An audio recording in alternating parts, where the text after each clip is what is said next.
Wisconsin will become the 25th right-to-work state when Governor Walker signs a bill into law tomorrow. On Friday, the state assembly approved the bill that would prohibit agreements between employers and labor unions that require employees to join a union or pay union dues. Right to work has gone from idea to law in a little more than 2 weeks. Most bills don't move that fast. We're talking more about this now with someone who has a unique perspective on it. Former Republican Assembly Speaker John Gard is now representing Operating Engineers Local 139 and a group of 400-plus employers called the Wisconsin Contractor Coalition. It's good to have you on the program. Happy to be here, Mike. So I was talking with you before this program began, and I said to you, I'm curious, did you think there was a moment where you had the votes in the Senate to stop right to work? Yeah, I think we just tried to elevate the conversation with a number of members of the Senate about the unique situation that the trade unions in Wisconsin and the contracting community, that unique relationship, the value they add to the Wisconsin economy, and how they are different than, I think, the image of a lot of unions in America today. And we're proud of these guys. They're hard-working folks that do a lot of things without any taxpayer aid. And a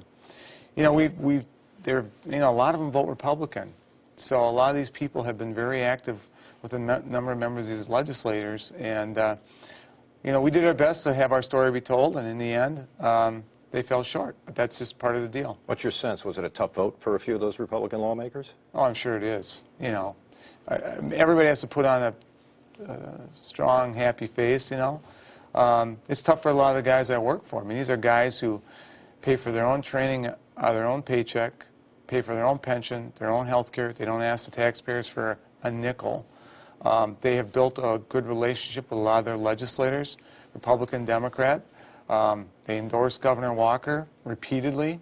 These are folks who obviously feel bitterly disappointed in the relationship they have with folks, but at the same time they understand that there is more than one point of view, and they'll try and continue to rehabilitate those relationships. Why do you think at the end of the day the trades, the union members weren't able to convince Republican lawmakers that the current way of doing business was a good way, at least in their opinion? Well, I think we had, a lot of conversation about manufacturing unions, too. And I think that's where the eye of the storm is. And we had 432 Wisconsin contractors stand up with their employees, arm in arm, saying, we work really well together. They believed that the government should not intrude in a private sector contract with a private sector employer and a private sector employee. That's an unnecessary and out-of-place intrusion by the government. And other people have a different perspective. Those people feel the same way about Obamacare. They think that's an unnecessary intrusion into a private contract with private employers and private employees. But I think there's a number of folks who say, well, we will attract jobs and we'll attract manufacturing jobs into Wisconsin. And we hope that's the case. But you're not convinced? Well, I think in some cases it might be a reason people say, well, we will reconsider Wisconsin. The flip side, though, is we don't outsource construction jobs. The trade unions, whether you're pipe fitters, electricians, carpenters, operating engineers, that is just a totally different situation. We act as kind of a hiring agency. If you're a major contractor that wins a bid in Milwaukee and then wins one in Janesville, you're calling up the operator saying, I need 40 guys here, I need 10 guys here. It's a partnership that is unique to anything else in our economy. There are lawmakers, Republican lawmakers, already talking about repealing the prevailing wage in the state, which is used on, as you certainly know, on public construction projects. And the Contractor Coalition is opposed to repealing the prevailing wage. Do you think you'll have more success on that issue than on right to work? It's a totally different discussion. We think, the way the work is done in Wisconsin provides amazing taxpayer value. You go to a right-to-work state. Take Wisconsin compared to Iowa. Iowa's been right-to-work since the mid-40s. Just look at the amount of training that happens in Wisconsin, paid for not by the taxpayers, but by individual people who work in the trades, crane operators, pay for their own training. In Iowa, it's non-existent. The non-union contractor employees in Wisconsin are dwarfed by the amount of training that is done by the union guys. So the alternative is, if you're not going to train these guys and not allow them to train themselves through their union dues and that, then the taxpayers are going to pick up that bill.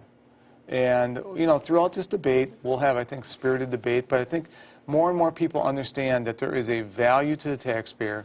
The projects are done exceptionally high quality, under budget, ahead of schedule, and it's a unique debate. So you're a bit more optimistic on prevailing wage, Yeah, I take I'm it, at this optimistic.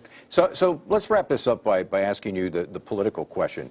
You're a Republican Assembly Speaker. Yeah. I mean, you've got friends in that Right. party. I'm sure Yeah. you still consider yourself very much a Republican. Absolutely. Has this damaged any of those relationships, the fact that you lobbied for right to work, lobbied against right to work?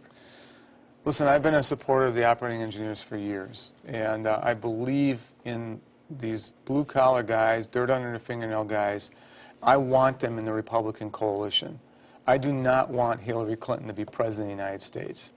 We are not growing our demographic base strong enough in certain areas for the Republican Party to succeed long-term. I believe that. These guys have come a long way. We got President Obama, who's vetoed the Keystone Pipeline. We got Democrats repeatedly against infrastructure investment. These guys had swung majorly towards Republicans. I want them there because they are going to help us change the future for the Republican Party. If you keep pushing these people away, they're going to go away and they're not going to come back.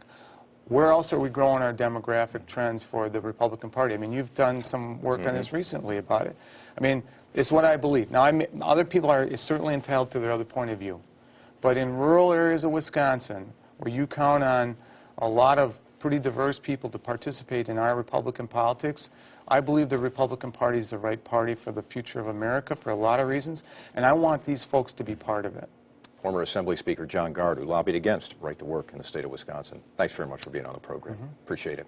Coming up next, Scott Walker testing the waters in the Granite State. And for political news throughout the week, be sure to follow me at Mike Goucher on Twitter.